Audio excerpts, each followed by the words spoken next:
Okay guys, tetestingin ngayon natin itong GoPro natin na kumuha ng footage dito sa Mahabang Parang. So ahon tayo ng Mahabang Parang ngayon guys, gabi 7:48 PM. So tignan natin kung kakayanin itong GoPro na makapture yung glory ng Mahabang Parang na ahon. Yan, sa Domsa to. Yun, so gabi, iba ang simoy ng hangin pag gabi guys.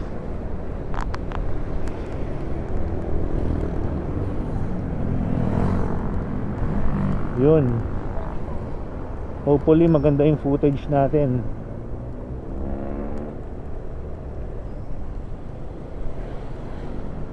Chinek ko kanina yung microphone kung nakasaksak pala. Kasi nung una hindi nakasaksak eh. Which is no, di ba? Dapat nakasaksak yan.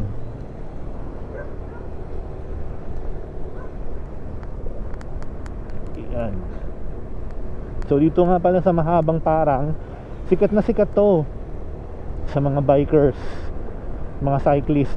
Laging ahon to, ahon lusong yun. Napakasikat nitong area na to, napaka famous nito. Angono nga pala to. Angono o Binangonan, part ng Binangonan or Antipolo. Ang hirap eh, no? Yun. Pero doon tayo ngayon. Imaginein mo, sino yun yung Everesting, si Mr. Kim Javier, na friend nila Jay Katigbak. Imaginein mo, nag-Everesting siya. Siya lang yata yung nakapag-Everesting dito eh. So technically dapat ipangalan sa kanya yan. Ang hirap niyan, i-Everesting mo yan. Grabe, di ba? Uy, baha oh.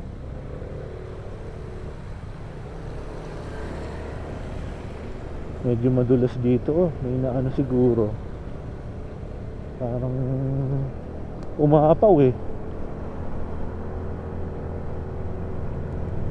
Madulas yan. So balik tayo doon. So dapat ipangalan sa kanya yung isang street dyan or ibang partial na area dyan.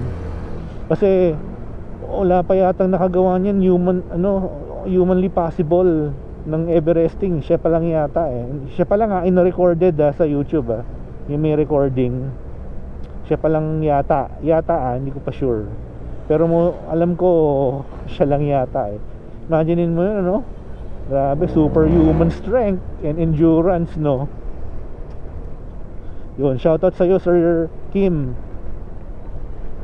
Isa kang mamaw, tunay na halimaw. Isa kang tunay na halimaw. Ayun yung taas, nakikita nyo yun guys. So yun, yung Domsa. Overlooking yan, yung mga store na yan. At maganda na rin tong testingan ng ating bagong CVT upgrade,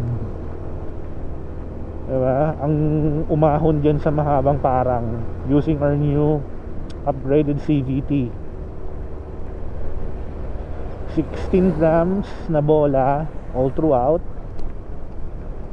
Tapos 1,000 RPM na center spring, then 1,000 RPM na clutch spring. So 16, 1,000, 1,000. Yun yung ratio niya.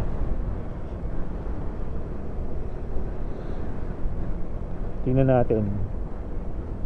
Ngayon I'm seeing changes rin naman sa arangkada nito tsaka yung pag-ahon. Malakas talaga siya sa ahon. Lumakas siya kumpara sa stock. Sa stock hindi ko magagawa yung ginawa ko dati dito nung pumunta ako ng ng Real Quezon eh. Nasa 40s yung ahon nito eh. Ay grabe Ayun 40. Diba? Kumbaga gigil na gigil yung makina eh.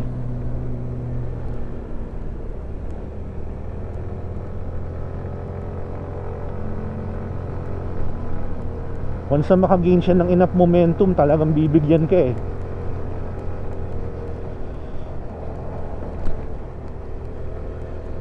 Ito na yung matinding ahon ahon na kumain siya ng konti dun Grabing ahon to. Nasa 40s ang ahon nito sa mga matitinding ahon. Ito yung ano, yung sights and sounds dito sa taas. Ganda oh. Ang dami na oh. Yan. Dami ng mga businesses dito. Nice, ang ganda no.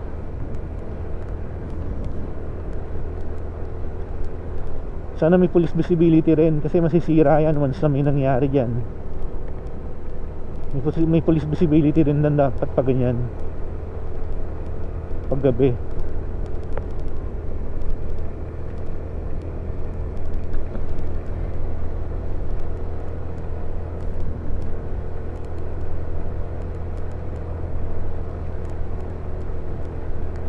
Ayun, ang dami nagpupunta dito for sightseeing. Ayan, dito yung top, yung tuktok KOM. Yun no, ganda no. Yun, meron na pala mga mobile oh. Espressoville. Oh grabe ang tarik dito guys oh. Kaya kung gusto nyong matesting yung ano nyo, dito kayo pumunta. Ayan oh.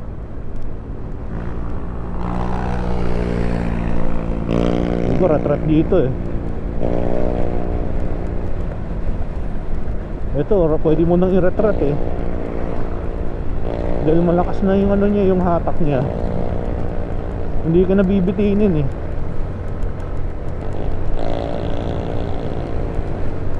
Ayan, 51, 50.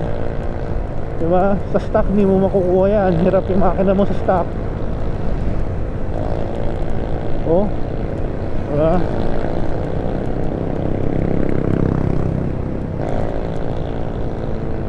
.50-51, doon siya naglalaro. Yun.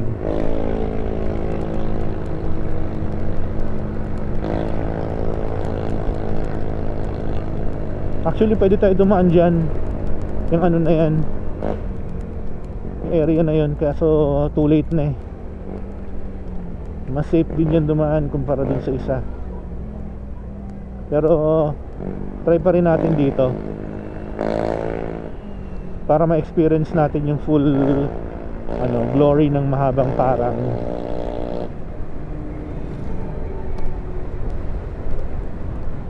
Ang lakas na nito ni Boris, grabe. Yung hatak niya, kayang-kaya na ako eh. Ako 92 kilograms ako eh, malaki ako eh. So by all means, by any means, by all means I mean, talagang mabigat ako.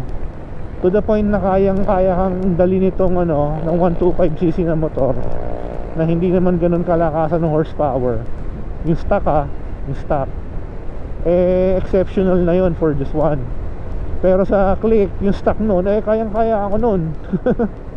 Kayang-kaya tayo noon, nung click version 3 or version 2, 125. Kayang-kaya tayo noon. Yun ang pinakamalakas na 125 eh.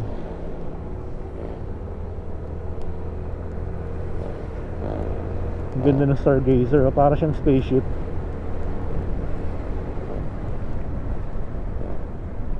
Isip ko nga bibili ako ng pagkain ngayon eh.